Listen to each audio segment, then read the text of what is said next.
At the Starlight premiere auction at 10:47 a.m., the crowd laughed as Derek Winston bid $600 for a rusty 1967 Impala. Arrogant CEO Victoria Thorne mocked him, asking if he planned to use that pile of junk as a chicken coop. But they did not know this black single dad just wanted his dying grandfather's last keepsake back at his poor low-country garage. The fierce clash between a proud billionaire and a hidden restoration legend officially begins. To rebuild the car in just 25 days, Derek faces tight deadlines, rare parts, and sabotage from people who look down on him. Can this quiet man turn a $600 pile of rust into a masterpiece that shocks Savannah and forces the proud CEO to apologize? The laughter did not stop right away. It rolled through the crowd like a wave, bouncing off crystal glasses and marble floors. Derek just stood there. He held his bid paddle steady in one hand. His other hand held 6-year-old Zoe's small fingers. He did not smile back at the room. He did not look away either. He just waited for the noise to fade, the way a man waits out a storm he has seen before. 6 hours earlier, none of this had started yet. The city of Savannah was still quiet. Fog sat low over the Lincoln Street garage where Derek worked. The garage smelled like old motor oil and wet concrete. At 6:15 that morning, Derek pressed a thin steel rod against the engine block of an old pickup truck. He held the other in near his ear. He listened for one bad piston among a dozen good ones. Most mechanics could not hear it. Derek always could. Zoe sat on a stacked tire nearby. She ate cereal from a small plastic bowl. It cost $3.20 at the corner store, and she made it stretch through 2 cartoons. "Daddy, is that truck sick?" she asked, swinging her feet. "Just tired," Derek said, "like all of us on a Monday." He smiled at her, but the smile did not reach his eyes. The garage door stood open behind him, letting in the smell of wet asphalt from the street outside. A ceiling fan turned slowly overhead, stirring the dust that floated in the morning light. Derek owed $1,250 in rent on this garage. His landlord had called 4 times that week. Each message sounded angrier than the last. He wiped his hands on a rag and checked his phone one more time. No new messages yet, but he knew one was coming. He tucked the phone back in his pocket and returned to the truck. "You want to help me count bolts today?" he asked Zoe, trying to keep his voice light. "Yes," she said, jumping down from the tire. She loved sorting small parts into cups. It made her feel like a real mechanic, just like her dad. A man in a gray suit had come by the day before. He offered Derek $500 to roll back the odometer on his Cadillac. Derek said no before the man finished his sentence. "I got a kid watching me," Derek told him. "I'm not teaching her. That money buys the truth." The man had laughed and left. Derek watched his taillights disappear down Lincoln Street. He thought about the rent. He thought about groceries. He did not regret his answer, not for 1 second. Some nights, doing the right thing felt like carrying a heavy bag uphill. But Derek's father had taught him one thing above all else. A man's word means nothing if he sells it for cash. Zoe never heard that conversation with the man in the gray suit. But she watched her father's face after, and she knew something hard had happened. She did not ask questions. She just held his hand a little tighter that evening. By afternoon, the fog had burned off the city. Derek drove to Memorial Health Hospital, room 402. The hallway smelled like bleach and old coffee. A machine beeped somewhere down the hall, steady and slow. His grandfather, Clarence Winston, lay propped up against thin pillows. An oxygen tube ran under his nose. His breathing sounded like wind through a cracked window. His skin looked thinner than it used to, almost see-through under the bright light. But his eyes still held the same sharp spark Derek remembered from childhood. "Derek," the old man whispered. "Come closer, boy." Derek pulled a chair beside the bed. Zoe climbed onto his lap and went quiet, the way she always did around her great-grandfather. "There's a car," Clarence said slowly. "A 1967 Impala. I had to sell it 30 years back." "I remember you telling me," Derek said softly. "I sold it to save your daddy's life," Clarence continued. "Hospital bills. I never had a choice." His eyes grew wet, but his voice stayed steady. He reached into the drawer of his bedside table. His hand shook as he pulled out a small folded paper. "That's the VIN number," he said. 377J143285. I memorized it for 30 years. Derek took the paper like it was made of glass. He folded it into his shirt pocket, right over his heart. That night, his phone buzzed with an auction alert. Starlight Premier was selling off a wrecked car next Tuesday. The listing called it scrap metal. The VIN number matched exactly. Derek stared at the screen for a long time. His bank account held $650, every penny he had left after rent. If he spent it on a wrecked car, Zoe's $450 school fee would go unpaid.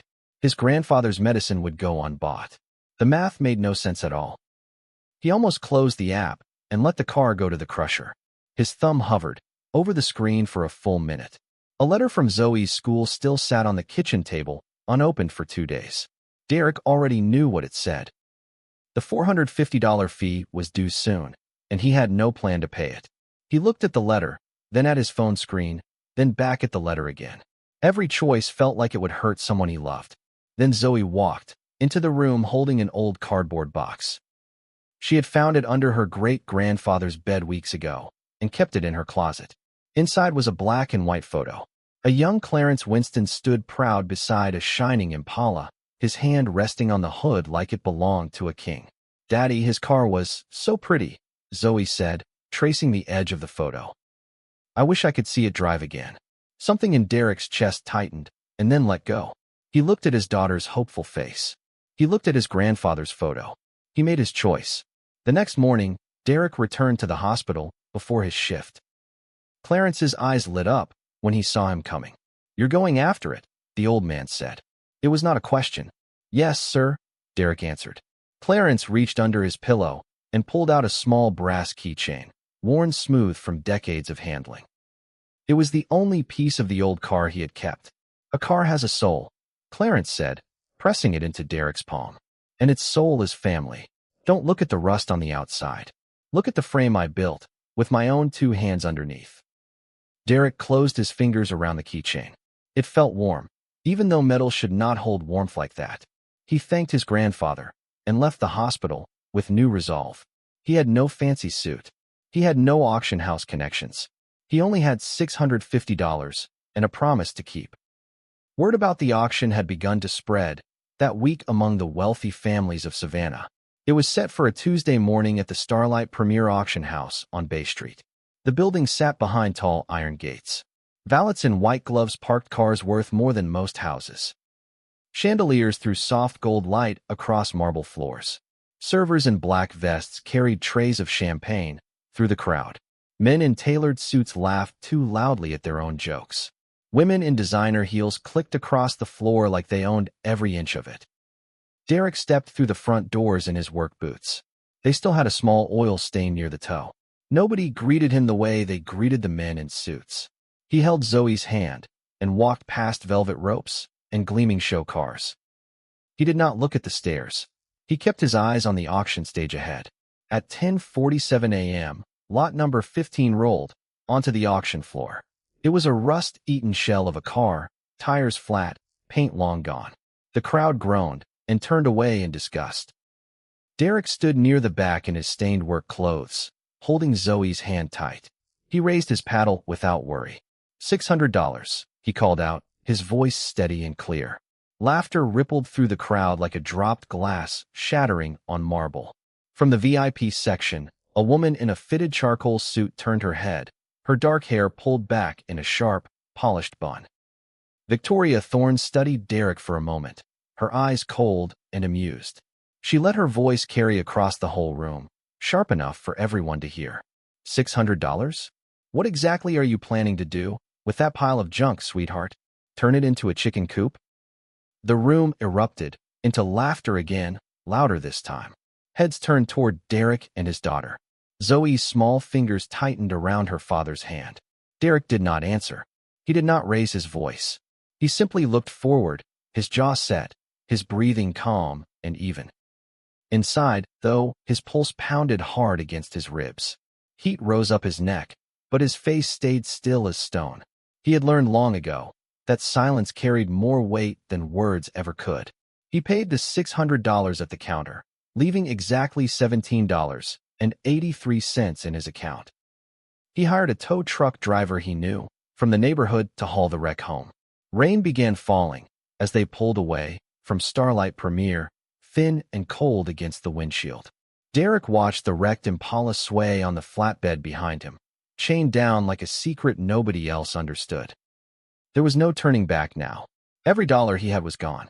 Every bridge behind him felt burned to ash. The crowd laughed behind their champagne glasses. None of them knew the truth. This pile of rust held a secret. It was worth more than the whole auction house. Back at the Lincoln Street garage, Derek backed the trailer in slowly under a gray, dripping sky. Zoe held an umbrella over her own head, far too big for her small hands. "It doesn't look like the picture," she said quietly, staring at the rust and broken glass. "Not yet," Derek answered, "but we're going to bring it back." Over the following days, Zoe became his best little helper. She sorted bolts into cups by size, her tongue poking out in concentration. She wiped sweat from her father's forehead with a rag too big for her hands. An old parts dealer named Otis ran a scrapyard on the edge of town. He let Derek dig through his rusted lot for pennies on the dollar. Otis had heard stories about Derek's gift years ago. He had always respected him for it. His yard smelled like rain and old rubber, and the gravel crunched under Derek's boots as he searched row after row of dead cars. "Anybody else, I'd charge full price," Otis said, chewing on a toothpick. "You got an ear most men would kill for." One evening, Zoe sat on an upside-down bucket beside her father, watching him clean a small metal part with a soft brush. "How do you know what's broken just by listening?" she asked, her chin resting on her knees. "My grandpa taught me," Derek said. "He used to say every engine tells a story. You just have to slow down and listen." Zoe picked up a small wrench and copied the way her father held his tools. She was small, but she was careful, and Derek noticed that. "Someday I want to fix cars too," she said. "Big ones. Like this one." Derek smiled, a real smile this time, the kind that reached his eyes. "Then I'll teach you everything I know," he said. Every bolt, every sound, every trick. Not everyone welcomed Derek's project with open arms, though. Word had reached Thorne Automotive Holdings about the wrecked Impala parked near their new showroom district. Victoria did not want a rusty eyesore anywhere close to her brand. She sent her head of technical work, a sharp-tongued man named Marcus Vance, to handle it personally. He arrived at the garage in a black company truck, flanked by two assistants carrying clipboards. $1,200, Marcus said, barely glancing at the wreck. "Cash today. We'll haul it away and crush it ourselves." "It's not for sale," Derek replied, wiping grease from his hands with a rag. Marcus's smile thinned into something colder. "You do understand who sent me, don't you? Miss Thorne does not like to repeat an offer." "Then she'll have to get used to hearing no," Derek said, and turned back to his work without another word. His assistants exchanged nervous glances, unsure what to write on their clipboards. They had never seen anyone say no to Marcus before. "You'll regret this," Marcus warned, backing toward his truck. "Miss Thorne has a long memory." "So do I," Derek said quietly, watching the truck pull away. Marcus left with his jaw tight and his pride wounded. He was not used to being refused by anyone, not from a mechanic in a stained jumpsuit. Zoe watched the whole exchange from the doorway, her small hands gripping the frame. "Daddy, was that man mean?" she asked once the truck disappeared down the street. "Some people think being rich means they don't have to be kind," Derek said. "Don't ever be like that, okay?" "Okay," Zoe said, and went back to sorting bolts like nothing had happened at all. That evening, while removing the shattered dashboard panel, Derek made his first real discovery. Carved with care into the metal frame beneath it were two small initials, C. Winston. His grandfather's own hand had marked this car decades ago. Derek ran his thumb over the grooves, his throat fast tight.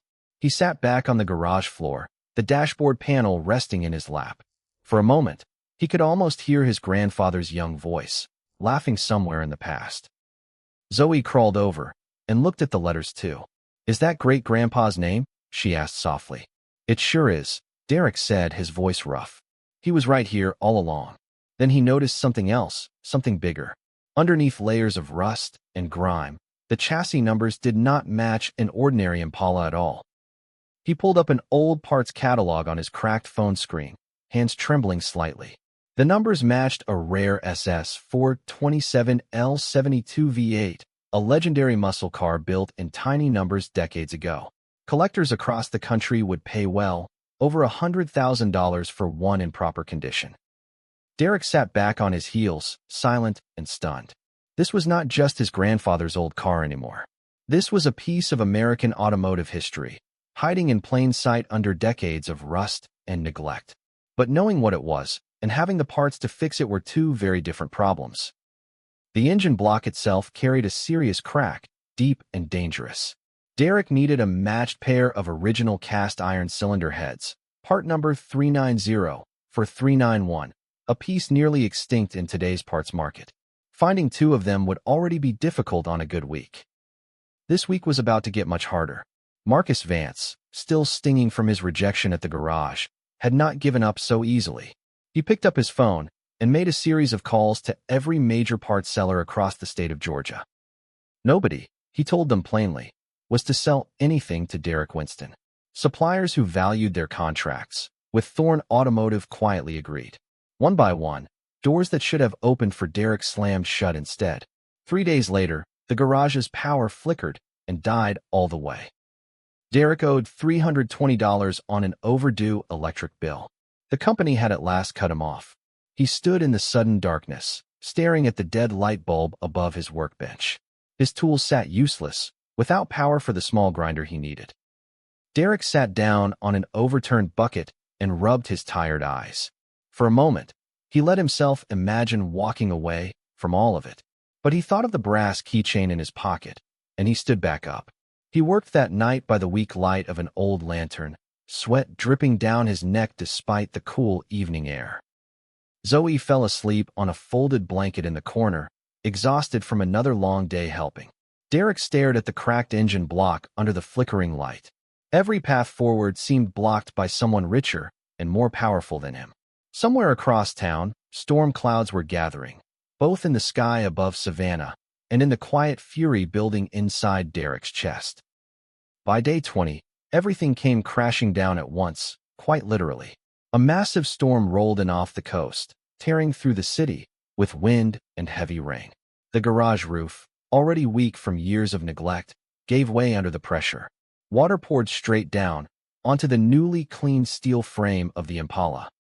Derek scrambled up, onto a wooden crate, trying desperately to pull a tarp over the exposed engine bay before more water got in. The wind fought him at every turn. His foot slipped on the wet wood. He fell hard, onto the concrete floor below, his left shoulder taking the full impact of the landing. Pain shot through his arm like fire, sharp and blinding. He lay there for a moment, rain soaking through his shirt, unable to move. Thunder cracked somewhere close, rattling the loose windows of the garage. The lantern on the workbench flickered once, then twice, then steadied again. Above him, water continued dripping steadily, onto weeks of careful work. He could only watch it pool across freshly sanded metal. Every drop felt like a small failure landing right on his chest. No money, no power, a dislocated shoulder throbbing with every heartbeat. Derek felt something inside him at last give way, quiet tears mixing with the rain on his face. He had promised his dying grandfather he would bring this car home whole. Right now, lying broken on a concrete floor, that promise felt very far away. Zoe woke to the sound of the storm and found her father on the ground. She grabbed the thin blanket from her sleeping corner and wrapped it around his shoulders. "Daddy, you're my superhero," she whispered, wrapping her small arms around his neck. "And great-grandpa's too. Please don't cry." Her words cut through his exhaustion like a small light in total darkness. He held her close, letting her simple faith steady his shaking hands. Just then, headlights swept across the flooded parking lot outside. An old pickup truck pulled to a stop right in front of the garage doors. A tall man climbed out, pulling his jacket tight against the rain. It was Alistair, an old friend from Derek's years at Vanguard Classic Restorations. Otis, worried after hearing about the power cutoff, had called Alistair earlier that evening. Alistair had driven 300 miles through the storm without a second thought. He carried a heavy box wrapped in plastic, protecting it from the rain. Inside sat a matched pair of cast-iron cylinder heads, kept safe for 10 long years in his own garage. Figured you might need these someday, Alistair said, grinning through the downpour. Guess someday is tonight. Derek stared at the box, then at his old friend standing soaked in the rain. He did not have words for a moment, only a tight nod and a firm handshake. You didn't have to drive all this way, Derek said at last. Yeah, I did, Alistair replied. That's what friends do. Together, they hauled out a portable generator and got it running despite the wind. They worked through the rest of the night, welding, fitting, and tightening every bolt with careful hands. At 4:12 in the morning, they at last turned the key together. For one long second, nothing happened at all.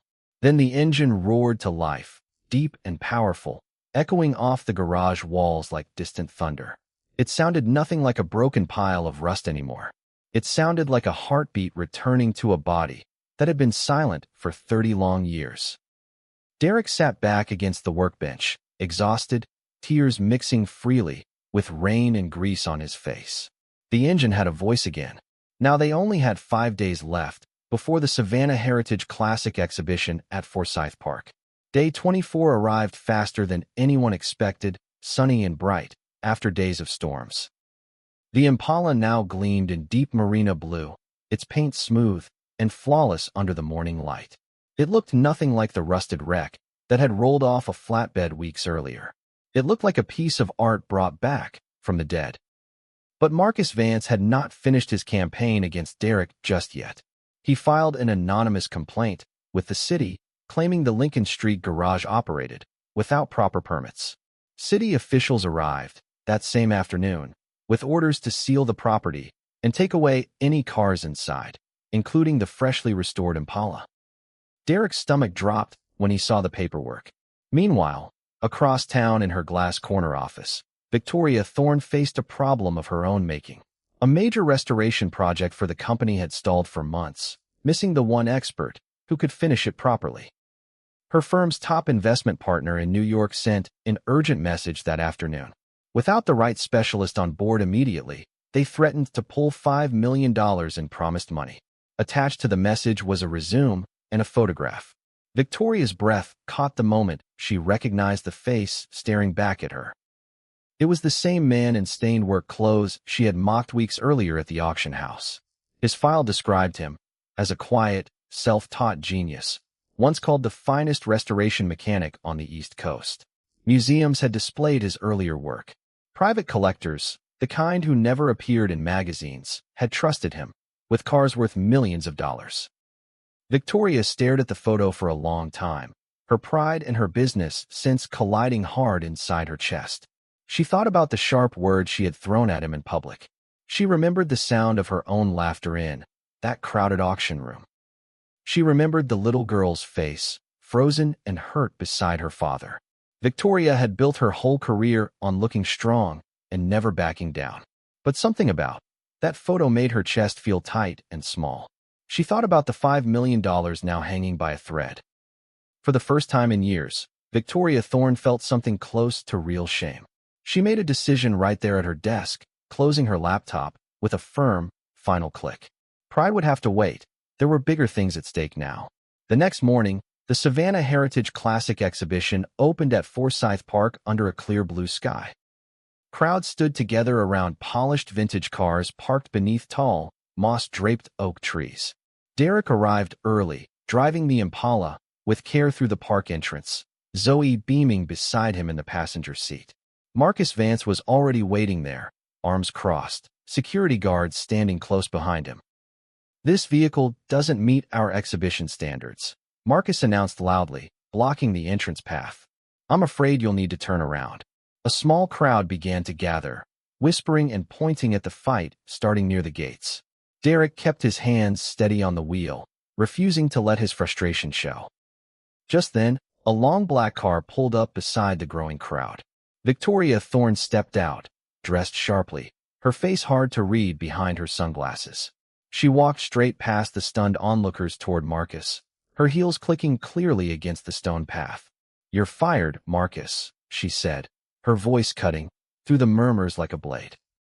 "Effective immediately." Clear out your office by this afternoon. Gasps rippled through the crowd. Marcus opened his mouth to protest, but one sharp look from Victoria silenced him all the way. Victoria then turned toward the center display, where her own company's showcase vehicle sat gleaming under a velvet rope. Without a word, she signaled for it to be removed entirely. She waved Derek forward instead, gesturing toward the now empty spot of honor at the exhibition center. A ripple of confused murmurs spread through the assembled crowd. Derek waited only a moment before easing the Impala into the vacant space. The deep engine rumble echoed across the park, drawing every eye in the crowd toward the gleaming blue car. Sunlight caught the polished paint, sending soft blue light rippling across the grass nearby. Birds chirped somewhere in the oak trees above, the only sound in the sudden hush. For a long moment, nobody in the crowd said a single word. Even the servers carrying trays of iced tea stood frozen, watching the scene unfold. Victoria walked slowly toward Derek and Zoe, stopping directly in front of them. She removed her sunglasses, revealing eyes that looked far less certain than they had at the auction house. "I owe you an apology," she said, her voice carrying clearly across the silent park. "A real one. In front of everyone I embarrassed you before." She bowed her head slightly, a gesture that stunned everyone watching, including her own staff. "I judged you by your clothes instead of your character. I was wrong to do that." Derek studied her for a moment, then offered a small, genuine nod. He was not a man who held grudges tightly, not even against those who had wronged him badly. "Apology accepted," he said simply, squeezing Zoe's hand softly in his own. Victoria straightened up, her business sense fast returning alongside her humility. "I'd like to offer you a position," she continued. "Lead restoration consultant for our new classic vehicle division." She named a salary figure that made several nearby onlookers gasp audibly. Derek blinked, caught off guard by the size of the offer. "I have conditions," he said at last, his voice calm but firm. "Name them," Victoria replied without worry. "All the work stays here in Savannah," Derek said. "And I'm home every night by 6 o'clock, no exceptions. I've got a daughter who needs her father at dinner." Victoria smiled, the first genuine smile anyone had seen from her in weeks. "Done," she said simply. "Those aren't hard conditions to meet at all." They shook hands right there in the middle of the exhibition, cameras from local news stations capturing the moment. By evening, footage of the handshake had already spread across every local station in Savannah. Back in his hospital bed, Clarence Winston watched the story unfold on the small television bolted to his wall. His eyes filled with tears as he saw the Impala shining under the park lights. He watched his great-granddaughter's proud smile beside her father. He watched 30 years of quiet heartbreak at last find its resolution on a television screen. "You did it, boy," he whispered to the empty room, though nobody was there to hear him. "You brought her home." A nurse walked in a few minutes later and found him smiling, tears still drying on his weathered cheeks. Word of the story spread fast through Savannah in the days that followed. Neighbors who once passed Derek's garage without a second glance now stopped to shake his hand. Local reporters asked him how it felt to be called a hidden legend after all those years working quietly on Lincoln Street. "I'm not a legend," Derek told them, standing beside his newly polished Impala. "I'm just a father who kept a promise." He drove his grandfather to see the finished car the following weekend. He wheeled the old man's chair right up to the driver's side door. Clarence ran his weathered hand slowly across the deep blue paint, feeling the smooth metal beneath his fingers one more time. "Just like I remember it," he murmured, his voice thick with emotion. "Maybe even better than before." Derek knelt beside the wheelchair, resting his hand softly over his grandfather's. Zoe climbed up onto the hood, careful not to scratch the fresh paint, grinning from ear to ear. For a long, quiet moment, 3 generations of the Winston family sat together beside the car that had almost been lost forever. The rust was gone now, but the story underneath it remained exactly the same. It was a story about patience, dignity, and refusing to let pride define a person's worth. In the weeks that followed, Derek began his new role with Thorne Automotive, working from his same beloved garage on Lincoln Street. Victoria visited sometimes, always arriving without the cold armor she once wore so easily. She learned fast that respect, once earned honestly, mattered far more than any amount of money in the bank.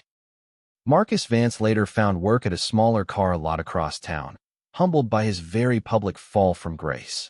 He never bothered Derek or his family again. As for the Impala, it stayed exactly where it belonged, parked proudly outside the Lincoln Street garage each evening. Neighborhood kids would stop by just to hear its engine roar to life. Zoe liked to sit on the porch steps and watch, always reminding visitors that her father had built it back with his own 2 hands. He heard something nobody else could hear, she would tell them, echoing words she had learned from her great-grandfather. And that's why it's special. Clarence passed away in peace a few months later with his family. He held Derek's hand until the very end, a soft smile on his face. At the funeral, Derek parked the Impala right outside the church doors. Sunlight caught the deep blue paint, just like it had at the exhibition. He got to see it shine again. Derek told the small crowd stood together outside. That's all he ever wanted.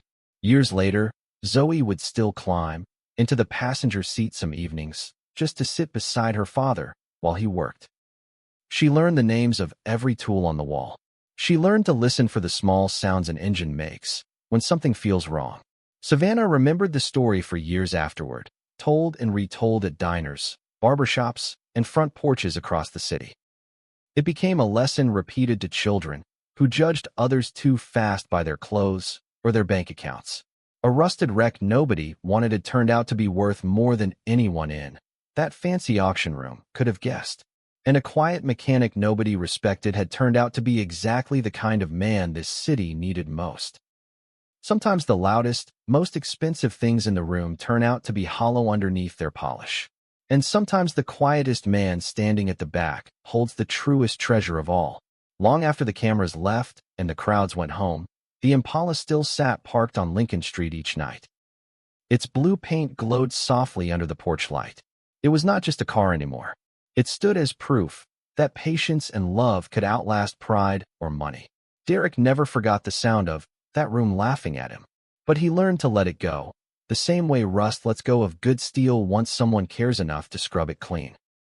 He kept the small brass keychain in his pocket every single day after that. It reminded him where he came from, and it reminded him what truly mattered most. A car had rolled in as junk, and it rolled out as history. But the real treasure had never been the engine or the paint at all. It was the quiet love of a father who refused to give up.